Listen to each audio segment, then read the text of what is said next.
Number 4 is the Devil's Toy Box. This story is about a young man named Joel who got an email from an old friend asking if he could help out their younger sister, an 18-year-old girl named Erin in northern Louisiana. Where Erin grew up, there was a Halloween attraction that went up annually called Farmer Graves' Haunted Orchard. It was usually pretty tame, so this particular year the owners decided to set up a new attraction, something called the Devil's Toy Box. It was a bright fire-red shack that housed a small room composed of large wall-sized mirrors according to the email. Less than a week after opening, however, the entire orchard was shut down by authorities because numerous people were being hospitalized after going into the box. Nobody could last more than 5 minutes in that room. Only one man, a 52-year-old father of 3 named Roger Heltz, managed to last just over 4 minutes and is now a wide-eyed mute. One woman suffered a heart attack after just 90 seconds in the box, and a 17-year-old boy was dragged out, kicking and screaming, where he killed himself just 2 weeks later. All of that was enough to get Farmer Graves shut down. But this only made people more intrigued, to the point where the entire town was talking about the Devil's Toy Box. Farmer Graves' Haunted Orchard was owned by a middle-aged couple named Will and Darlene Sawyer. When the town council ordered the Sawyers to shut down the orchard, they were so angered that they left most of the attractions still standing, including the box. The entire thing was located at the rear of their property and was only accessible by a narrow 2-lane dirt road. Knowing where it was, Erin's boyfriend Troy went there with some friends, and Erin hadn't seen him since. Joel decided to help and invited his friends Jason and Gretchen to join him in the 3-hour car ride to meet Erin. When they arrived around 10 p.m., they picked up Erin, said their hellos, and went straight to the attraction. It all appeared to be your traditional haunted attraction. Brightly colored plywood shacks lined the vacant fields with fake cobwebs and Halloween decorations that covered the trees. They passed several games until they finally saw it, the red box that had so many terrorized, the Devil's Toy Box.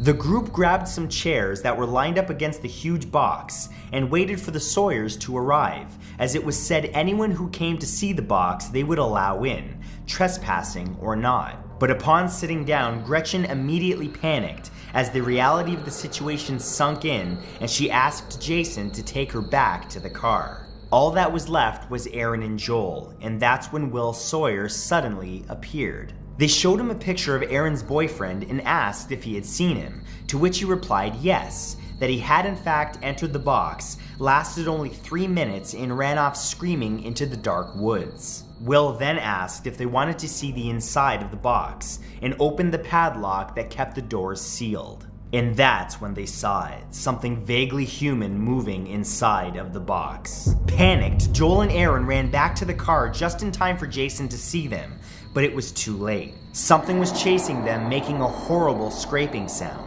And before Joel could get inside the car, it took him. Something was dragging him, paralyzed, through the forest. That's when he suddenly felt a whoosh of air on his face, and the lights in front of him. He was in the Devil's Toy Box. The room had a thick sheet of transparent plexiglass as a floor, layered over a mirror identical to the ones that made up the ceiling and walls. With the door shut, the mirrors had infinite reflections, and the thin fluorescent bulbs ran between the crevices where each mirror met the next, washing the room and its endless reflections in a pale yellow light. Joel looked down to see a chasm of reflections that made his head spin. But when he looked up, he saw something that he could not comprehend. It was his own reflection speaking to him. Joel, you're his now. But something was moving around behind his reflection and was climbing up through the corridor of reflections, making its way towards him quickly. Banging on the entrance wall, it got close until suddenly Joel woke up, still seated outside of the box. Joel had in fact nodded off. Erin told him that he had been asleep for about 30 minutes and that the Sawyers still had not shown up.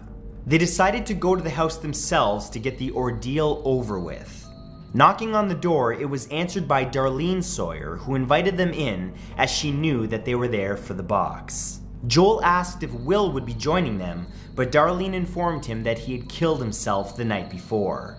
After expressing their condolences, which fell upon the emotionless face of Miss Sawyer, they showed her a picture of Troy, to which she said she'd never seen him, but that he may have been there, and that she regrets having the idea to build the box in the first place.